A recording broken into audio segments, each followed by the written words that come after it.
Welcome to the Cinema Psycho Show, the madhouse for film freaks and film fans of all types. I'm your host, Brian Coddington, and my fellow co-host and filmmaker, John Woolscroft. Folie et doux, sacre bleu, sont des mots qui vont très bien ensemble, Jesse's fromage. Oh, yeah. Yeah, this was a fun one. Yeah, welcome back, John. Took a little bit of a hiatus there. I'm not saying it's related to the election. It kind of is. It kind of is. Yeah. We'll leave it there. But I mean, obviously, if you're longtime listeners of us, you know that we're not too thrilled at the moment. We'll just say that.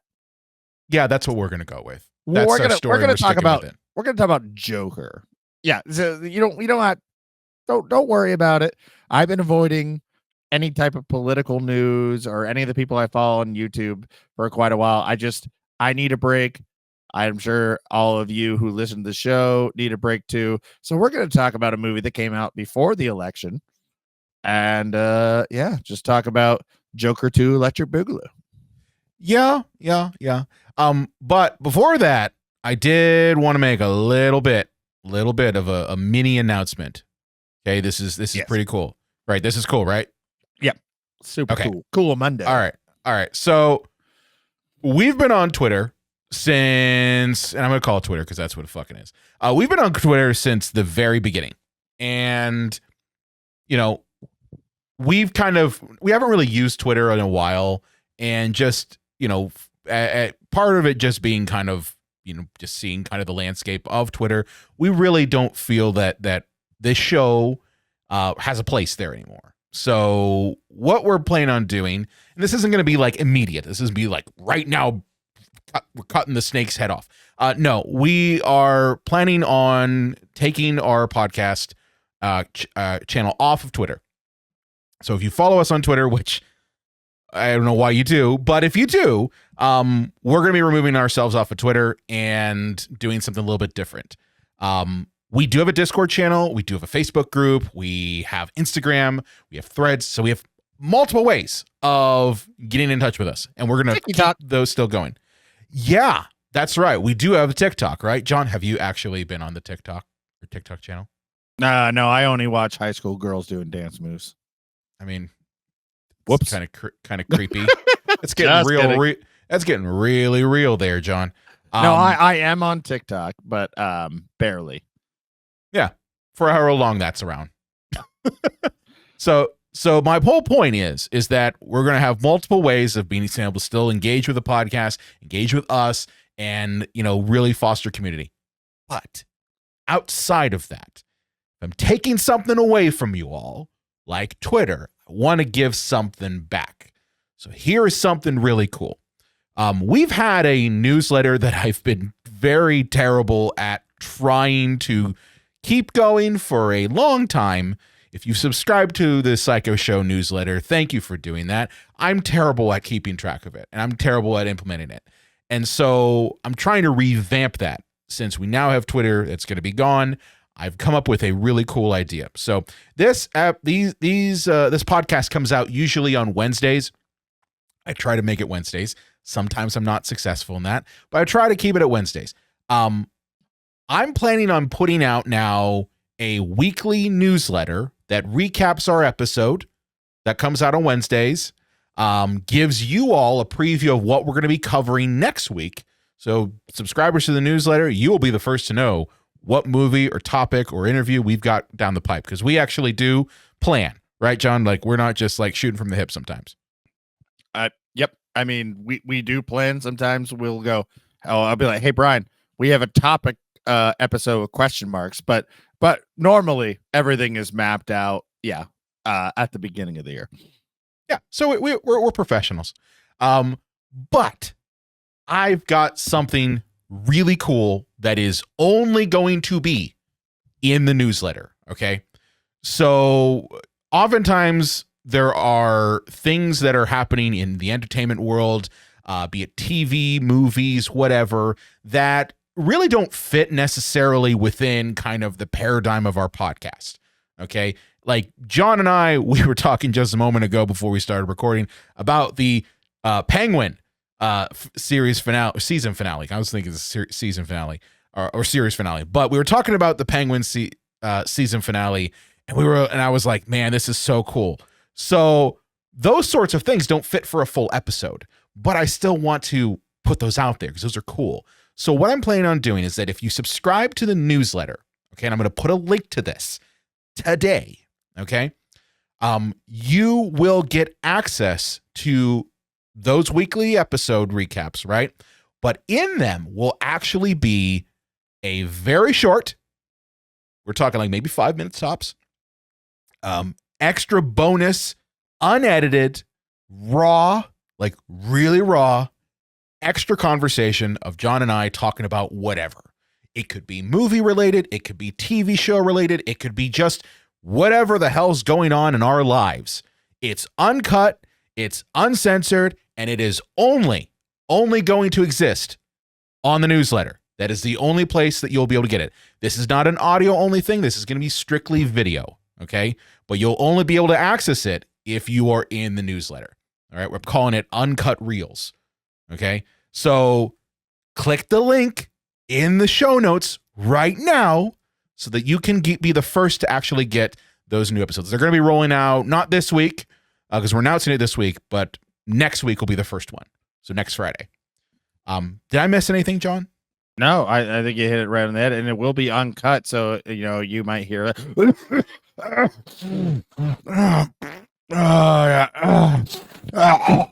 Yeah, I mean, nothing's going to be cut up. But yeah, as Brian mentioned, we're going to be, maybe we talk so like specifically about movies on this podcast, but yeah, maybe we'll talk about a streaming show, or maybe we'll talk about something happening in society, or maybe even a political thing, or maybe we'll do some movie news stories that we used to do at the top of the shows, like especially for that. Or Brian, maybe we'll have another like psycho slugfest where, we debate a topic. Who knows what we're going to talk about? That's the beauty of it. It can be literally anything. Brian and I just going off on a tangent, the kind of things we talk about before and after the show. Maybe you guys will get to enjoy the nonsense that comes out of our brain cavities when we're not recording. Our brain holes. Comes out of our brain holes. Brain holes.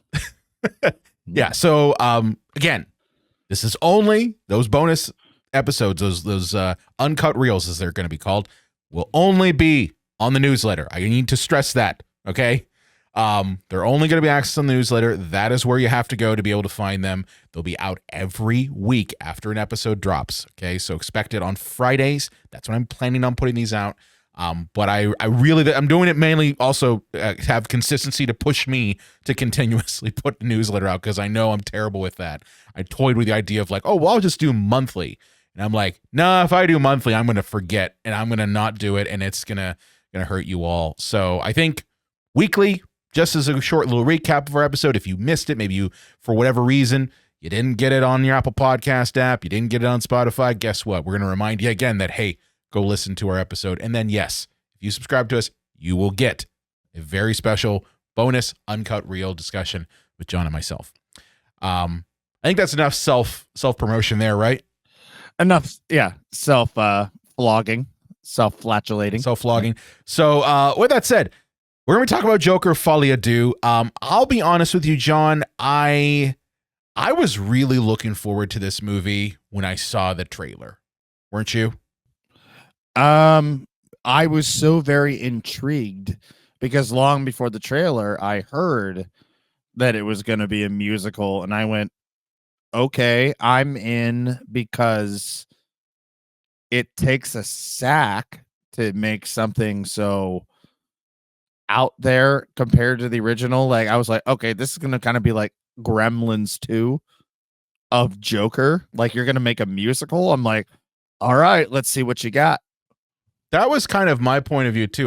Because I know a lot of people, and I was kind of surprised by this when I looked at some of the reviews. They were like, "Oh yeah, why is it a fucking musical?" And I'm like, dude, I knew about this 2 years ago. when it came out that it was going to be a musical. I'm like, you're fucking got Lady Gaga as Harley Quinn. What do you think they're doing? That's what it is.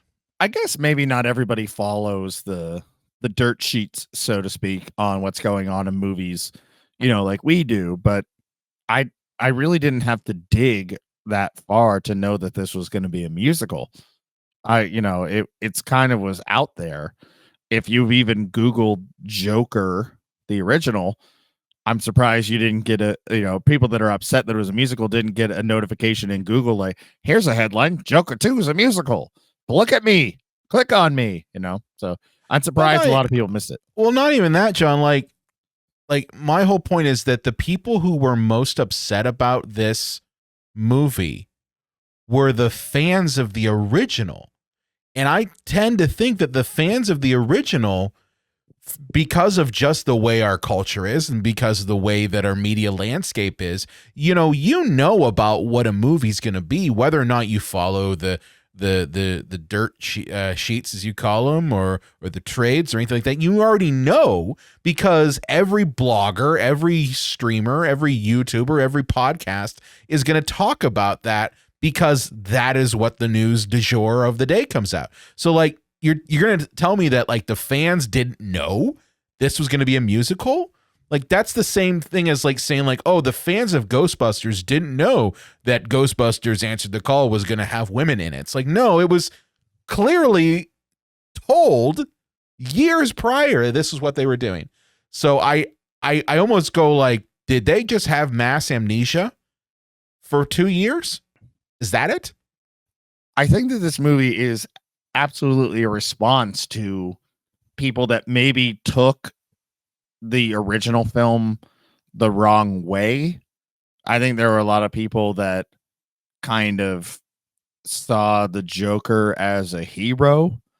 And I think that it's Todd Phillips, right? Is the director? Yes, Todd Phillips. Yeah, I want to make sure I got his name right. Yeah, is that he saw this as, oh no, people are looking at Joker as an anti-hero instead of a villain.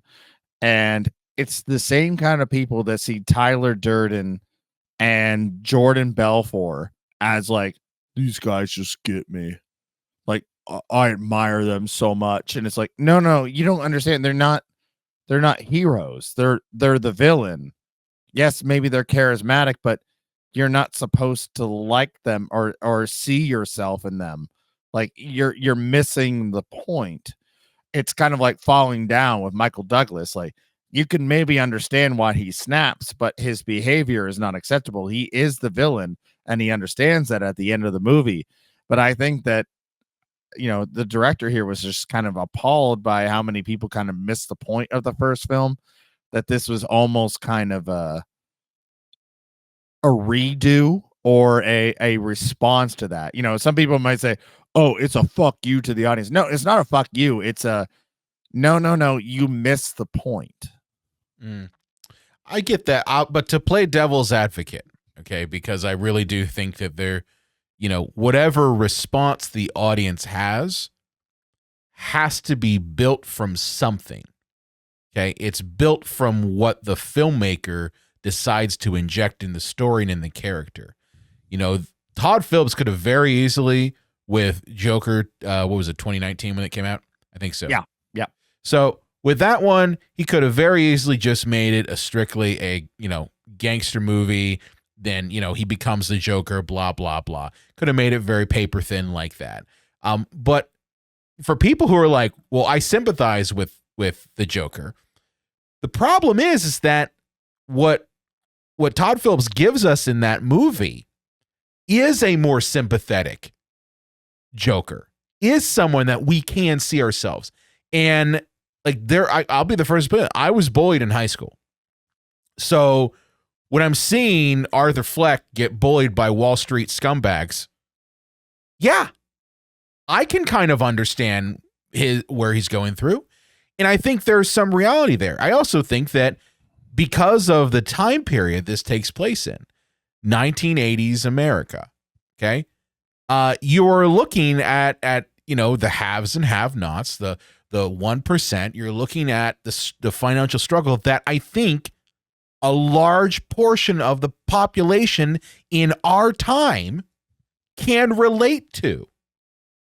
So it's no wonder to me why the audience gravitated towards Arthur Fleck and said, hey, yeah, I can kind of understand where he's coming from. Now, is that the right response? No, it's not. You're not supposed to root for the Joker. Just like, we were talking about the Penguin, people were rooting for Oswald Cobb. And I'm like, do you understand he's not the hero here? Like, the hero is Batman. It's always been that way. Whatever fucking shit Oswald Cobb goes through, he's still the villain. And the same thing is with Arthur Fleck. Yeah, he went through some horrible shit. Yeah, he had a horrible childhood. Yeah, his mother's batshit crazy. But that doesn't give him permission to just start killing people for no reason. Right. You know what I mean?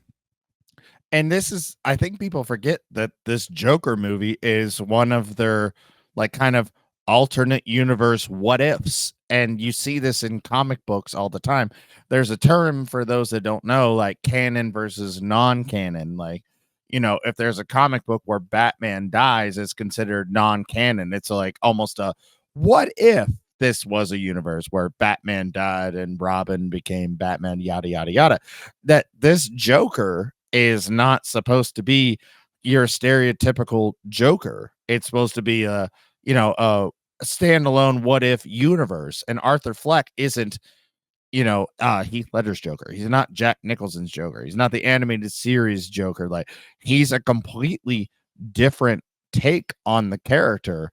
So for people being upset that he doesn't come across as other iterations of Joker, he was never meant to be that in the first place. He was supposed to be kind of a pathetic, sad case. It's why, he has a name in Batman 89, but we won't go there. Is that the Joker usually doesn't have an identity? Arthur Fleck does, is because this is what if we did kind of a different take on it? It doesn't, take away from any other Jokers. It's just kind of a what if world. So the fact that he doesn't act like every other Joker and he's not some brilliant mastermind and he doesn't escape Arkham Asylum with Harley Quinn to run a criminal mastermind circuit, like, that's not who the character is. Yeah.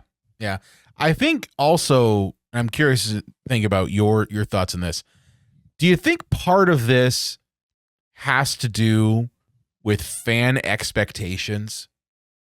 Like the concept that as fans of a franchise, as fans of a character or property, we have these unrealistic expectations and these unfounded expectations of who these characters are and where they need to go. Maybe it's informed by other media, maybe it's informed by comic books, maybe it's informed by whatever, but or just our own imagination, right? That we think this is what the character should do. And then when we watch the movie and we see that that expectation is not even remotely met, that we get pissed off. And I'm talking namely about like Star Wars sequel series and some Marvel properties as of late. Well, I could understand what you're saying about like Star Wars or Marvel is that there's so much out there, like you have so many expectations, but this was one film and I don't know what the audience really expected. I think they were expecting a continuation of Joker 2019. I think they were expecting a continuation of that version. And this, what we get here, is not that. Well, Brian, this guy reminds me, Arthur, this guy, pronouns. This guy, Arthur Fleck, reminds me of Mark David Chapman, the guy that shot John Lennon. He did something that will make him famous until the day he dies and after he dies. He became infamous for killing somebody who was famous. And to me, that's basically what the Joker is in the first film, is that he became accidentally a toxic representation of a movement, but he's not the Joker. He's just some guy who did something horrific one time and has become famous for it, but the public wants the killer, not the human being, and nobody thinks about, oh, what's Mark David Chapman up to today in prison? No, because he's just a loser in prison, basically serving out his life term. He's not a Superman. He's not anything amazing. He's not some kind of badass. He's a person that killed somebody much more important than him, which is what Arthur Fleck is. So, in a way, I see Arthur Fleck as Mark David Chapman. Yeah. And I almost see the followers of Arthur Fleck in this as the fans of Joker 2019. Like, I see them as we view him as this character, but he's not that. He's a small man. That's what he is. Yeah, it's like a meta contextual representation. Yeah. Yeah. Now I want to ask you just straight up your opinion. Do you think this movie failed? No, hell no. I don't think it's great by any stretch, but I actually appreciate what they did with this movie. I'm one of those weirdos that categorizes my movies that I see.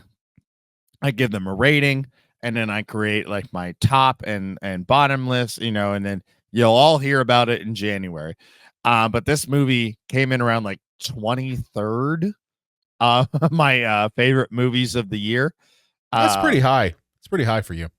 But, consider, there's 22 more above it. But I appreciated what they did.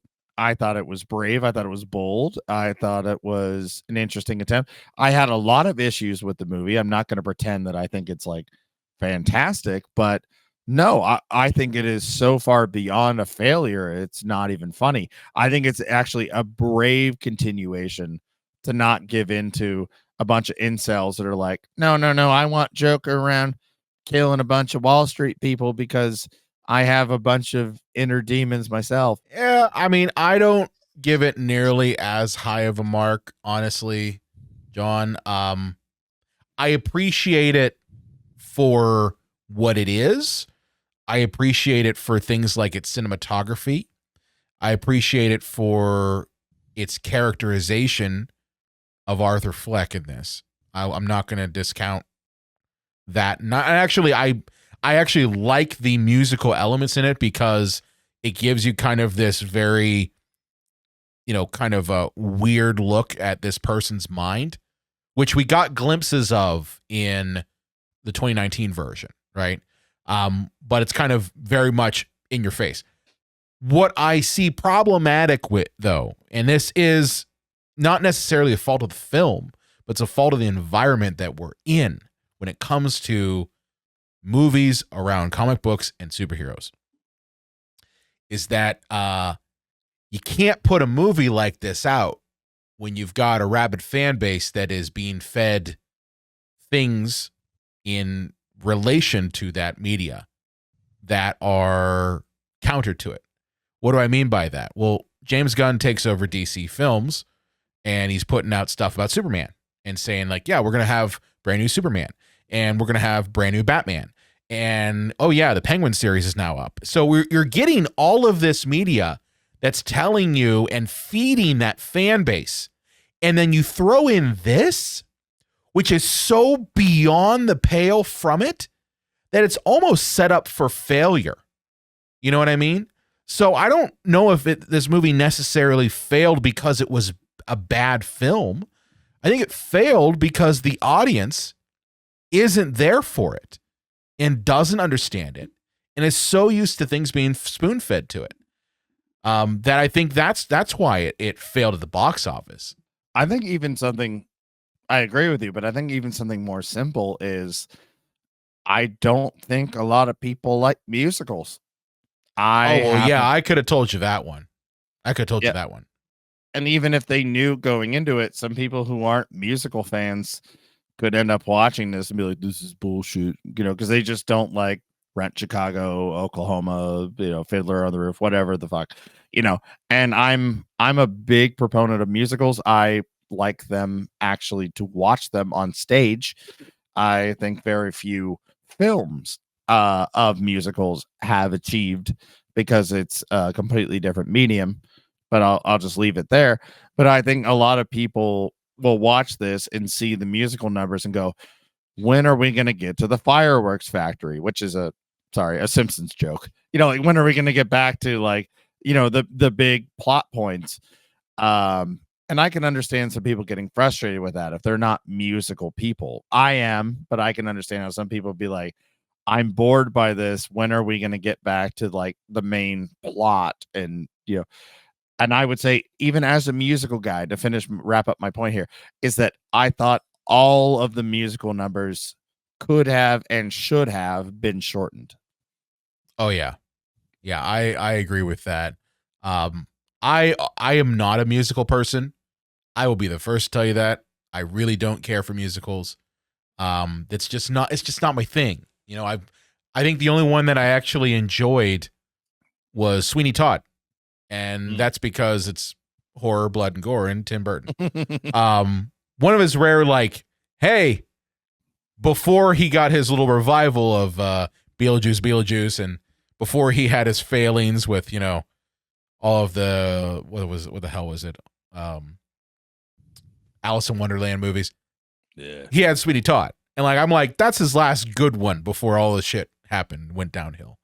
But I also think the musical numbers were interesting and a little lackluster, to be perfectly honest with you. Like, you have Lady Gaga in this. And I don't know about you, John. I think she did some of the worst singing that I've ever seen from her. And I'm like, I've seen her be talented, so I don't understand where this idea was she's going to downplay her ability as an artist to kind of fit the character of Harley Quinn.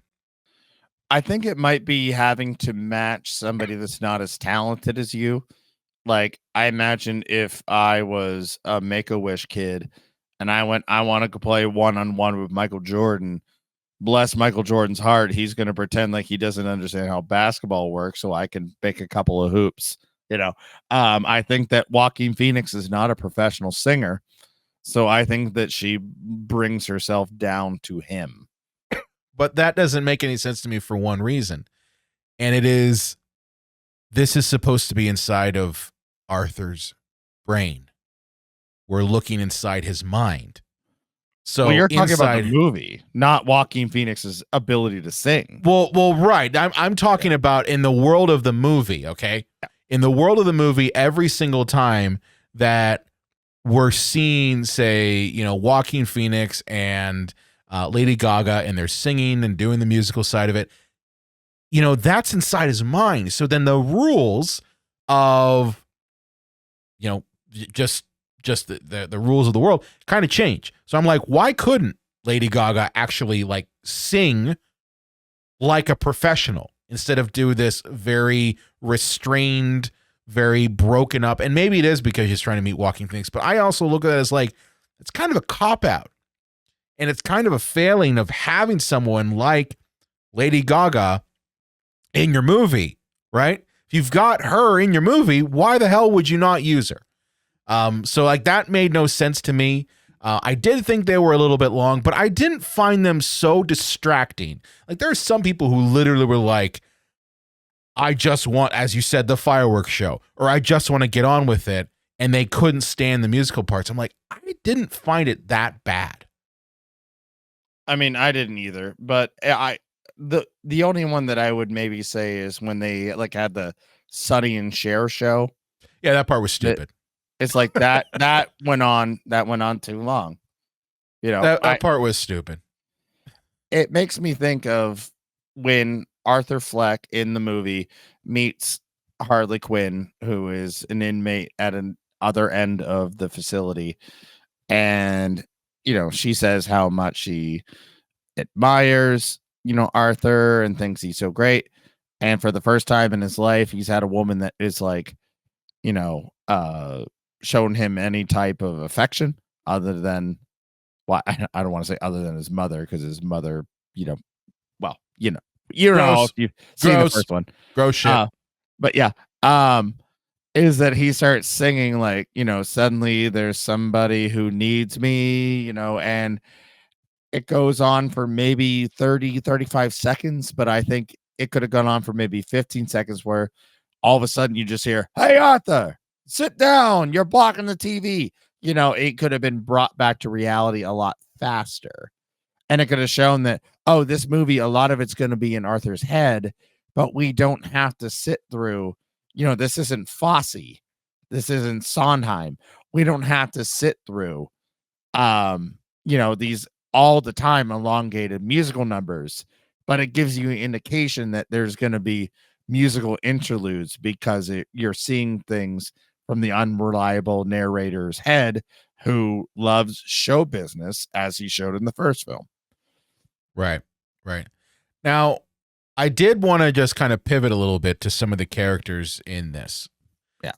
What were your thoughts on Lady Gaga's depiction of Harley Quinn in this one? There's been a bunch of different versions that we've seen. We've seen Margot Robbie. Obviously, we've seen the animated series version of Harley Quinn. What was your thoughts on this version and what she brought to it?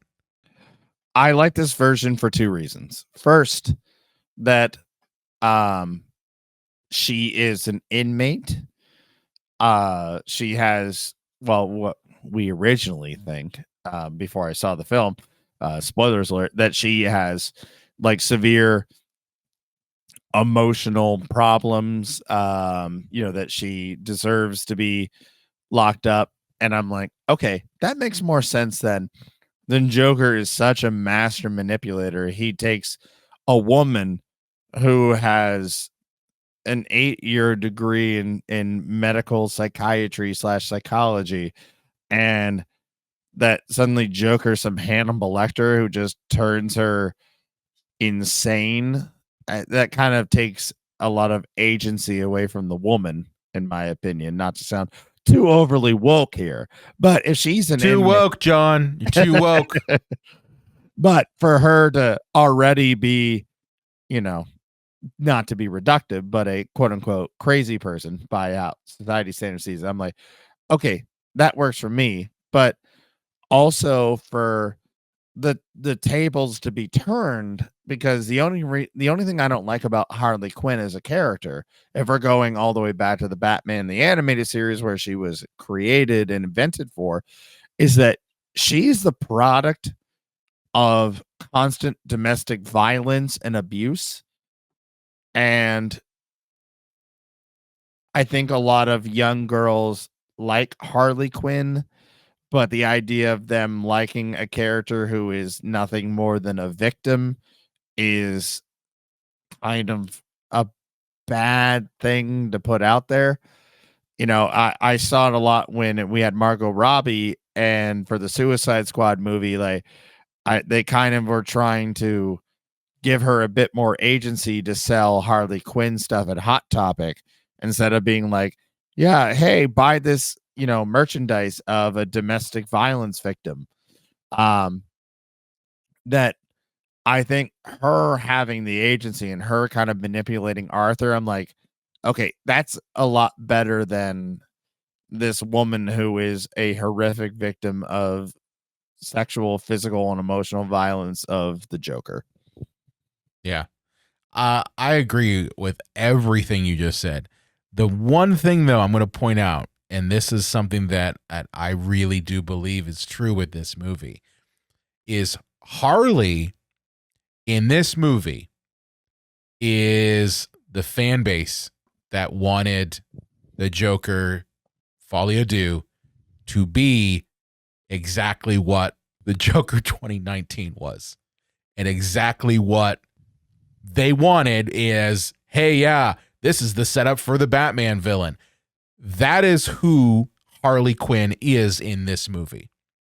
And I'll give Todd Phillips credit for being as middle finger to the audience as you can in making a fully fledged character that for the entire movie is encouraging Arthur to be the archetype that fanboys wanted, right?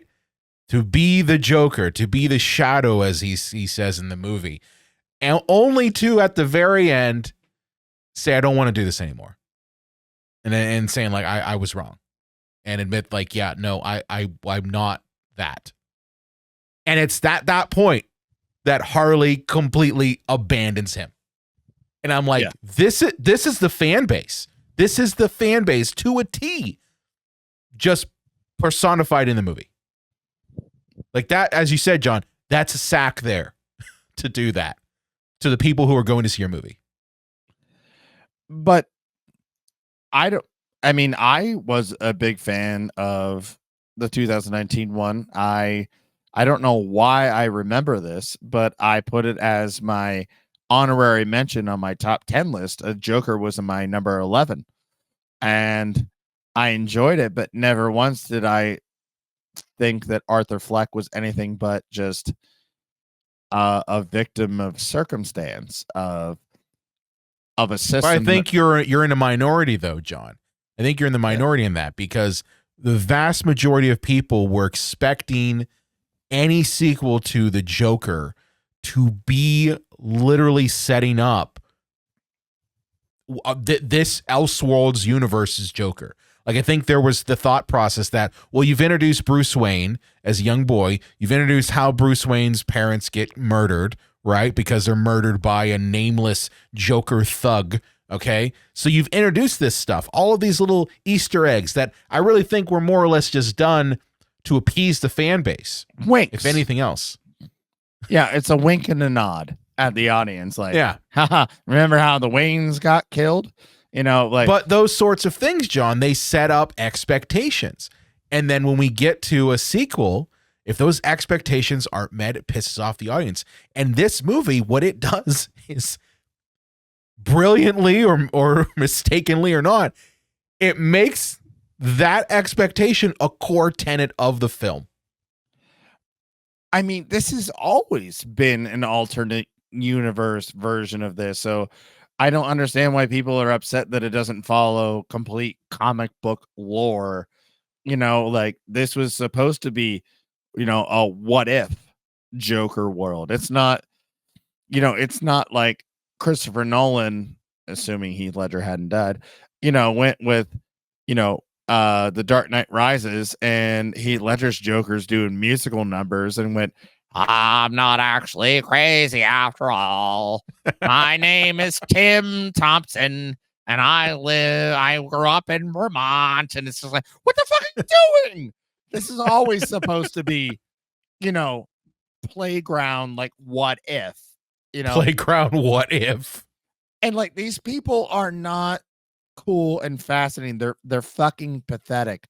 You know, it reminds me, and Brian, I'm gonna challenge you, and it's a state challenge that if it was given to me, I think I'm gonna give the same response that almost anybody, unless they're an expert on it, is gonna give the same response. So, you know, obviously, who the cannibal, Jeffrey Dahmer.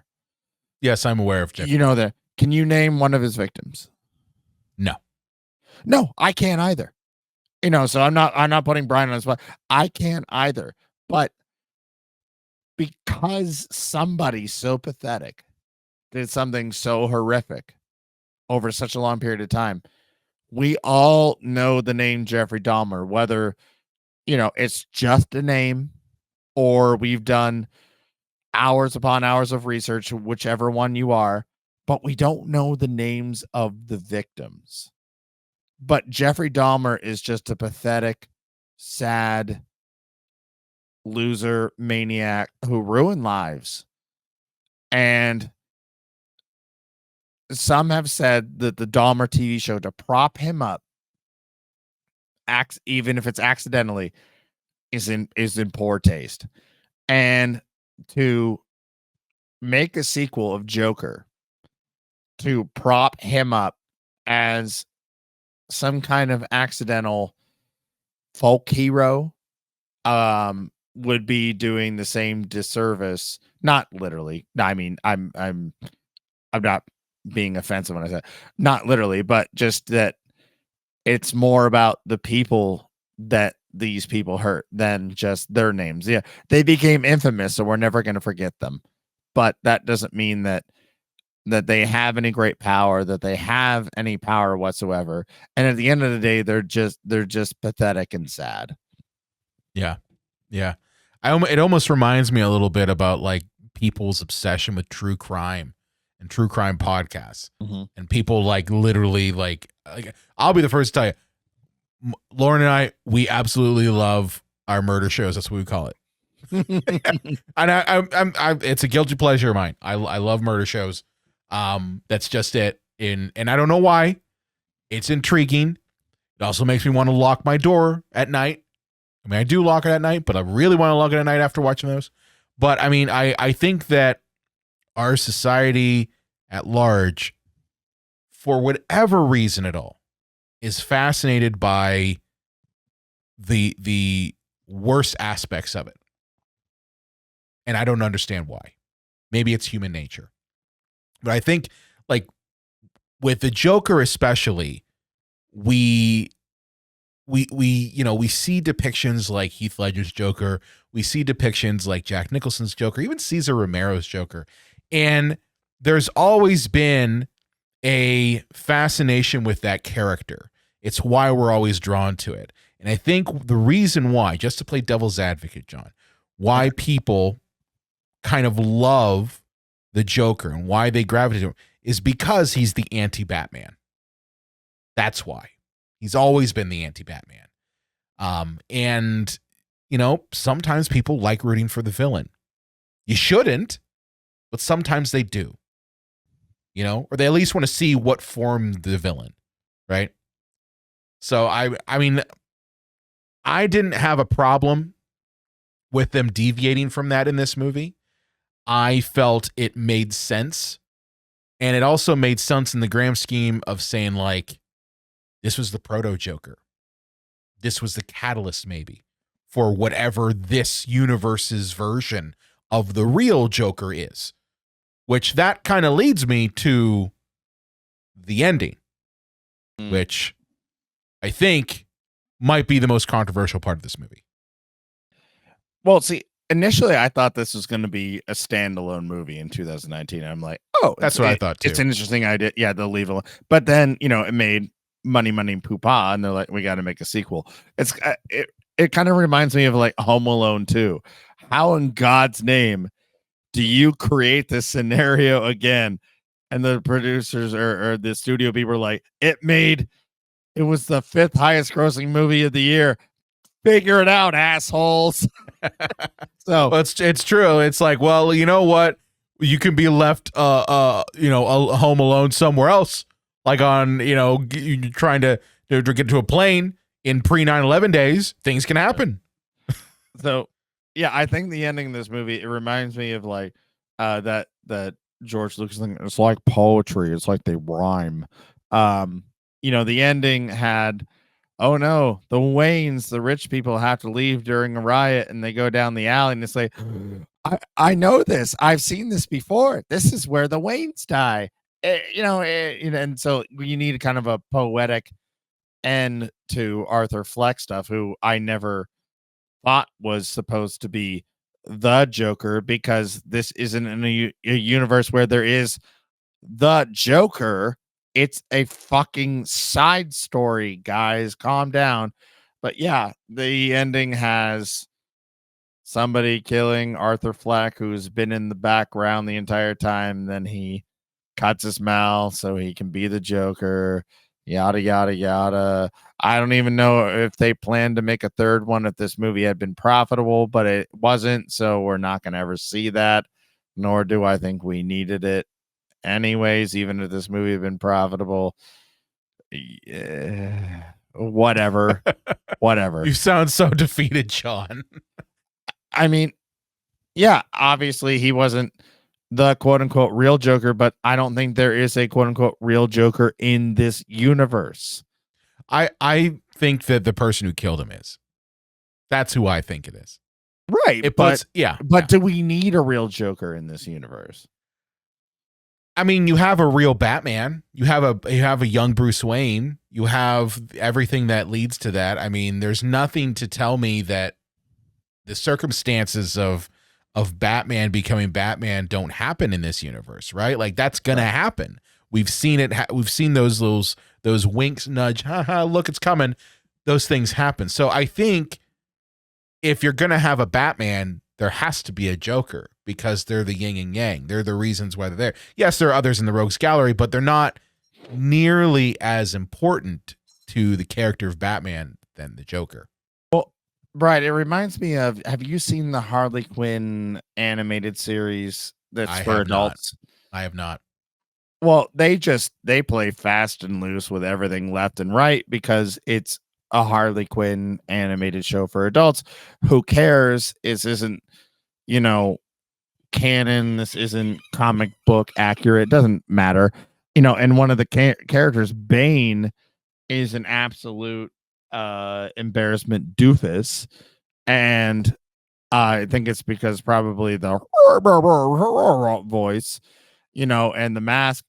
But it's not true to the Bane character. Like everybody in this animated series is an exaggeration or a goof or a takeoff. It's not supposed to be canon to any type of Batman comic. It's just for fun. So I don't think it like in a sense where I don't think anything has to be comic book accurate to that Harley Quinn show. I don't think it has to be accurate to this Joker movie. But don't you think though, John, that there's something to be said for tone of those two different things? Like you're saying that the Harley Quinn animated thing is not the canon. Okay, I get that. I will also argue it's an animated thing that is meant to be funny. Right. So if it's an animated thing that's meant to be funny, then the, neckbeards out there, and I say that as someone who is a neckbeard, John and I are both, neckbeards. If you were to watch our show on YouTube, you'd see that they are very much a neckbeard there. But I say that as the fan base out there that is like pouring over, their original edition of Last Halloween and looking for every inscrutable detail. They're not also the ones who are caring too much about the Harley Quinn one because they know already, oh yeah, this is just some goofy shit thing for adults. But when it's been marketed to the masses and to them as this is the backstory for the Joker, which let's be honest here, John, that was what we were given. That's what Warner Brothers wants you to think. An alternative. Right. But I'm just saying, when you're watching the trailer for the Joker, I'm saying both the Joker and Joker Folie too.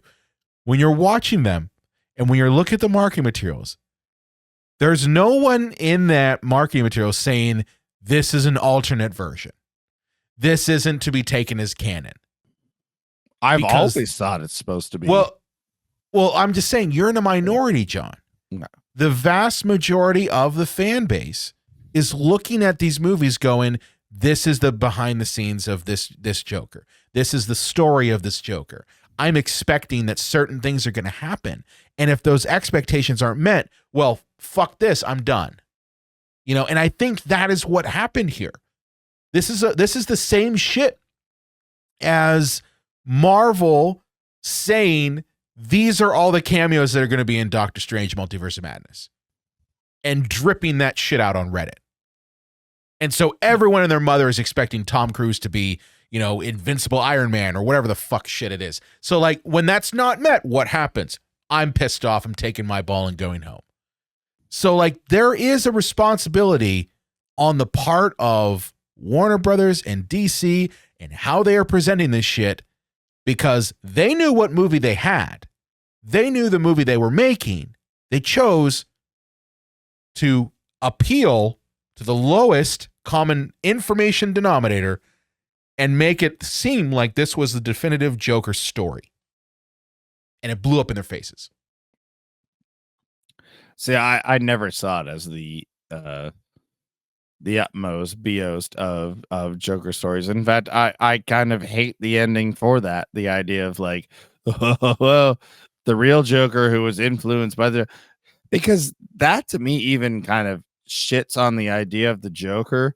Could you imagine if in Batman Begins there were a bunch of people like wearing hideous white makeup with black around their eyes and lipstick on, calling themselves Jokers, and the Heath Ledger character was just an offshoot of that? Like, it would take any power or importance away from Heath Ledger's Joker at the beginning of the movie. Yeah. Well, I mean, I always assumed that the Joker was someone who lived in the Narrows, and that because of the events of, Batman Begins, lost his fucking mind. Like that's what I always assumed it was. But I think that if you're kind of looking at this movie in a post-mortem sense, because the question I think is, why did this movie fail so badly? I think a lot of the blame has to be put on the fan base not understanding what this actually was, and on Warner Brothers and DC for also not understanding what this actually was. Yeah, and I think that the commentary of who Arthur Fleck was, and always will be, I think will be reflective in this in the future. I think this will become a cult classic in the sense that the audience just wanted Joker. And I saw there is a very popular YouTube channel called like How It Should Have Ended. That's a good channel. I like that channel. Yeah. And they did like a cartoon of like, oh, we should stop watching this movie, and we being Harley Quinn and Joker, and escape from Arkham. And they escape and they start going on like crazy adventures. And that's not what this movie is. It's a reflection of the audience wants in the movie, and the audience watching it, they want the monster. They don't want the human being, because they don't want to do the legwork of an exploration of somebody who was dismissed, tortured, forgotten, emotionally wrecked. That's depressing. That's not something you want to see. I know I watched Precious, and that was one of the hardest watches of a movie I've ever seen, because it is about someone whose society has forgotten and has been abused physically, emotionally, sexually. And it's just like, I'm so uncomfortable watching this that we don't want to see Arthur Fleck. We want to see Joker. But at the end of the day, there is no Joker. There is just Arthur Fleck. And I think there's brilliant acting in this movie from Joaquin Phoenix. There's a scene where he's chained up outside and it's raining, and he's laughing in a sense that he's trying to bring Joker forward because he knows that's what people want. And when he's actually in the courtroom as Joker, he's doing this lousy like Southern lawyer thing that we all have imitated, like, oh, I'm just a small town lawyer. We've all done that joke. And that's what he's doing, because he's still pretending to be Joker even when the makeup's on. And it really comes down to, you didn't care about Arthur Fleck before. You don't care about Arthur Fleck right now. You just want the guy that shot Johnny Carson on Murray. Yeah. Yeah. No, great. I mean, I can't add anything more to that. I do want to jump to some, just to close out this episode, I do want to jump to some reviews. Yay! John, you have not seen these at all, right? No, yeah, I am your sexy what is it, magician's your magician's assistant? Your sexy, in quotations, magician's assistant. I have not seen these ahead of time. You have not seen these ahead of time. No understanding. Yeah. Okay, I pulled these from LETTERBOXD. Case in point, good guess that these were not the greatest reviews. But let's take a quick look at these. All right. So our first one is La La Land for couples who match each other's freak. Yeah? What do you think? Boy, John's speechless. let me take that one for a second to digest. I got to rub my belly for a second. I don't think that is necessarily fair. I do think that La La Land is at least it tries to be a love story that maybe isn't as incredibly thought out as it thinks it is. I think this is more a borderline musical based on trauma and crippled psyche. Trauma Bond the musical. Yeah. I wouldn't compare the two just in that sense. I think you got to look at who the two people are. Yeah. I get it from where they're coming from. I get it. But I would say Trauma Bond the musical. Okay. Yeah. Let's go to review number 2.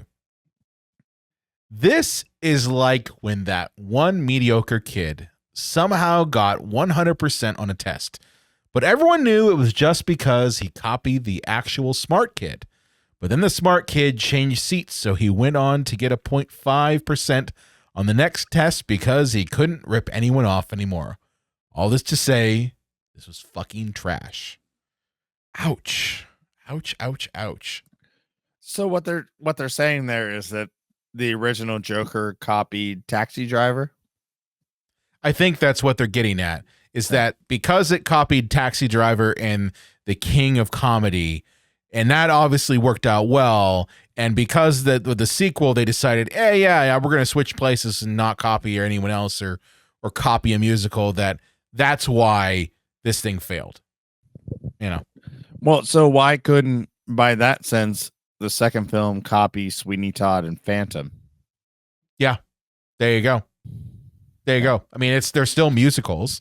Yeah. And Sweeney Todd and Phantom are great. So, yeah, whatever. Okay. Get you don't like it. Okay, review number 3. Joaquin Phoenix was not the Joker. The real Joker was me who decided to watch this. Clown face. I mean, I don't know what else I have to add about what I've said about I don't know what the audience was expecting. And you were told what you were getting into and then you didn't like it. I'm so sorry for you. But I'm sorry too that you watched a movie that, was not what you wanted. I mean, you mean times I've watched a movie that I thought I was getting something and didn't get it. It's more often than I'd like. Well, there was the movie Gone Girl. I seen the trailer before I knew the big twist, and my apologies for those of you that don't know the spoilers for Gone. It's been out for a while. You're fine. Yeah. Is that I thought the movie was going to be a fascinating exploration of a woman has gone missing and, the husband doesn't know what's going on. As far as we know, he's an unreliable narrator, and the psychological impact that it has when a spouse is missing, but the audience doesn't know if they can fully trust the Ben Affleck character, and the whole in and outs of the psychological torment that comes from something like that. And then I go to see the movie, not having read the book, and it's just like, ha ha ha. I have planned this the whole time. I have mastered my own kidnapping. And I'm like, oh, this is not the movie that I thought I was seeing at all. But that's my cross to bear. That's my problem. The movie never said it was going to be this or that to me. So I just need to get over it and enjoy the movie that I'm watching. Yeah. Plus, let's be honest here. Rosamund Pike pretty much always plays the same sort of character. That's kind of what she's done. Like everything I've ever seen her in, she plays the exact same character. Yeah. The same character from Gone Girl. But let's get to our final review of the episode. And that is sequel that hates its own cringy fan base. That's what movies are about. Fair. I love this one. Fair. Yeah. Fair. No, I saved that one for last because I'm like, I had a feeling we were going to go down this path, and that really the vitriol hate that this movie has nothing to do with the performances, with the characters, with the cinematography, with the edit. None of it. It all has to do with all you motherfuckers wanted to root for the fucking Joker and get the Joker that in your head you wanted, and you didn't get it. Who the entire time is a sad sack loser. He's never been anything else. If you're mad because you didn't get more anarchistic violence from the Joker in this universe, then you might be part of the problem. You might have missed the point. I don't know if they're necessarily part of the problem. I won't go that far with it. I just think that, the fan base wanted this to be something it never was designed to be. You know what I mean? Preach. They wanted this to be something it never was going to be. Warner Brothers and DC wanted this to be something it never was going to be. And this is what they got, and the reaction they have is to something it never was going to be. So it's like, you're not going to get, the Joker Long Halloween. You're not going to get that. You're not going to get, what's the one graphic novel that everyone points to that has like the Joker's backstory. Oh, Killing Joke. Killing Joke. Yeah. Yeah. I think people were expecting this was going to be the Killing Joke. That's what they were expecting. It's not that. Okay? It's never was going to be that. Get over yourself. Okay? We've also got plenty of Batman that will give you that. Okay? Plenty. Oh, Brian, just to piggyback off of that, like the first film, or Thomas Wayne is always portrayed as this almost saint-like figure in all comic books and movie adaptations, TV adaptations. In the 2019 one, he's a complete fucking scumbag. And I love that. Yeah. I love that he is that, because I never liked the fact that, the Waynes had no faults. I'm like, they're wealthy, rich people in a corrupt city like Gotham. You can't sit there and tell me they're the only good ones, Yeah. They're some of the good ones. But yeah, no. But the whole thing is a takeoff. It's a different take on it. So I don't understand why people get upset when they have yet another different take on it. This is never supposed to be canon. Until recently, you had the DC extended universe. Now, I know it's been reset, but you didn't know that then. And you had the Batman. You had two different universes of Jokers. Why are you so upset that this one that was never meant to be canon and an alternate idea, a what if, doesn't meet your parameters? Because the fan base has been conditioned to want that. Yeah. I truly believe that. I think that this is a conditioning by DC Films, by Warner Brothers, that we want our fan base to be rabid, so they buy tickets, so they buy they rent the movie on streaming, so that they do all this stuff because they want money. It's greed. It's not telling a good story. It is ginning up the fan base and then not delivering on unrealistic expectations. And I think that's a big part of it. And I know that people are going to watch this episode or listen to this episode and be like, no, that is all wrong. This is why it was terrible. Okay, fine. Tell me then why it was terrible. Let me know. Okay, what are we missing here that we're not talking about here?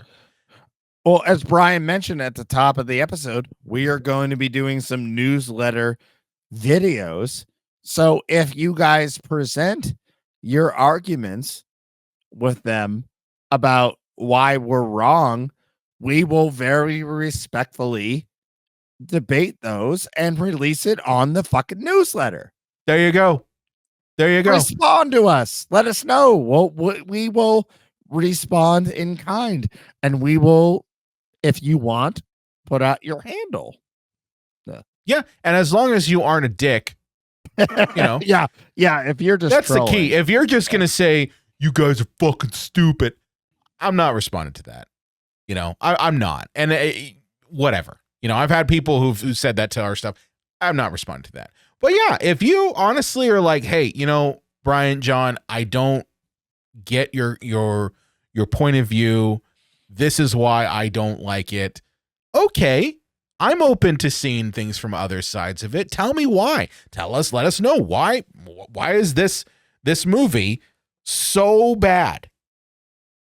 Because I'm not seeing it as so bad. I see faults in it 100%. Are there things that I would have done differently? Yes. If I was in the director's chair, first of all, I'll tell you right now, I wouldn't have made it a musical. Right off the bat, just because of what John said earlier in the episode. People, by and large, don't like musicals. That's the only thing I love about it, because it reminds me, as I said earlier in the episode, of Gremlins 2.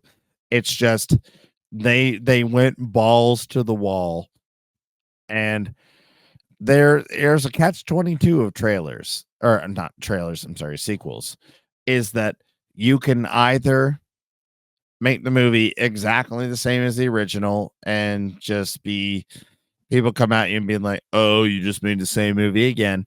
Or you can make it very different and people go, this is too different from the original. Like almost kind of you're damned if you do, damned if you don't. And, you know, very few movies have gotten past that threshold of that sequel catch-22. And unfortunately for this film, it was not a successful, oh, you guys really stepped out of the box here. Yeah. No, I think there are a lot of external factors that cause this movie to fail financially. I don't know if this will become kind of a cult classic like you think, John, just because I think that it will be replaced by something else. Like, I think the fan base by and large has rejected this movie. They've loved the 2019 version. They don't like this version. It'll be kind of like the X-Men 3, if you will. Yeah, it's there. Wasn't very good. Not going to talk about some redeeming factors in that movie. It wasn't good. It kind of reminds me of Ghostbusters 1 and 2. Really? I mean, I love Ghostbusters 2. I mean, not in a sense that Ghostbusters 2 like went as radically different as this movie did, but just that, yeah, do you have the same characters? Yeah, do you have the same quirky ghost adventures? Yeah, but the first is mentioned as a classic, and the second is just, well, it's a sequel. It's the one where they fight the painting. Yeah. Which, shut up. I love it. Vigo, he will squash you like flies. Well, Brian, you know how we can be like, how can a younger generation from us love Batman Forever the most? It's like, well, we both saw Batman 89 when we were 4. Yeah. So a new generation saw Batman Forever when they were 4. So it means so much to them that, you know, as we mentioned on our episode of Ghostbusters 89, really that awful ? Was that we both mentioned that we saw the sequel more than we saw the original as kids. I saw the sequel first. I saw the sequel first before I saw the original. Just because that's how things worked back then. Yeah. You know, cable would only get like the part 2 of something or the part 3. Right. You know, I saw Temple of Doom. They're cheaper. Well, yeah, I saw Temple of Doom first before I saw Raiders of the Lost Ark. So I get that. Although I still, to this day, I still don't like Batman Forever as much as other people have seemed to now find a new appreciation for it. Yeah, there are aspects of it I think are okay, but I don't like my Batman bright and shiny. I don't like that. That's not my thing. Well, I'm just saying that, like, you know, the fact that both of you and I like Ghostbusters 2 a lot growing up, there may be some people, now granted the streaming world has changed, that maybe will grow up with like the second Joker movie and that's the first one they saw. Yeah, that's true. That's a good point there. Well, I think we've talked about Joker Folie to death. John, I gotta ask you. Dios. Oh no, that's Spanish. That's Spanish. That's Spanish. It's not French. Gotta ask you, where can they find you at on the internet? I am still technically on Twitter, but I'm not. I'm literally just too lazy to delete my account. I haven't tweeted in over 3 years, maybe longer, maybe 4 years. I have never been a big Twitter person, and I'm going off on a diatribe here. But just the point is, I'm going to delete my X. Fuck you, Elon Musk. But you can find me on Instagram and Facebook under, you know, the much more wonderful human being, Mark Zuckerberg. That's sad. That's sad when you're just like, well, which billionaire do I want to put my stock behind? But you can find me over on YouTube, which is owned by Google under another tyrant. But you can look at my if you're missing Halloween, especially after the election, and you want to go back in time, you can watch my So Many Questions Halloween H2O, which is up. And I am currently getting ahead of myself so that I don't get behind on myself. And I am doing a check-in on the anti-Semitism accusations on Batman Returns for Christmas time. Nice. That's going to be a fun one. You definitely don't want to get behind yourself. I know. My ass smells. I don't want to smell my own ass. Oh, geez. Well, of course, as I mentioned at the top of the episode here, we've got a new newsletter that we're going to be putting out there. So do me the biggest favor. Okay, this is serious. If you want to get in on that newsletter, again, that's going to be coming out more than likely every Friday after an episode drops. Episodes usually come out on Wednesday. There's a link in the show notes, in the description of this episode. Sign up for it. Again, it's going to be kind of a recap of our weekly episode, and it's going to feature extra content, what we're calling uncut reels. Okay, just basically John and I shooting the shit about whatever the fuck we want to talk about for about 5 or so minutes. Nothing's going to be edited. It's really just going to be put out there, and it's extra stuff for you all, our super fans. Okay, link for it is going to be in the description. Do that. Outside of that, you love this podcast, if you love this show, do me a favor, share this with your friends, share this with your family, share this with friends who are also, you know, fans of Joker Folie do, or just don't see it nearly as terrible as the vast majority of people on the internet and internet reviewers see it as. Okay, share it with them. They might get some enjoyment out of it. Outside of that, if you want to follow us on your favorite podcast app, go to cinemapsychoshow.com/follow, and you can follow the podcast on any podcast platform. We've got buttons there. They're all right there. Just click one and boom, you'll be able to follow us right then and there. And of course, if you're watching us here on YouTube, hey, thank you for doing that. Do me a favor, because I know that a lot of you watch us and you haven't yet subscribed.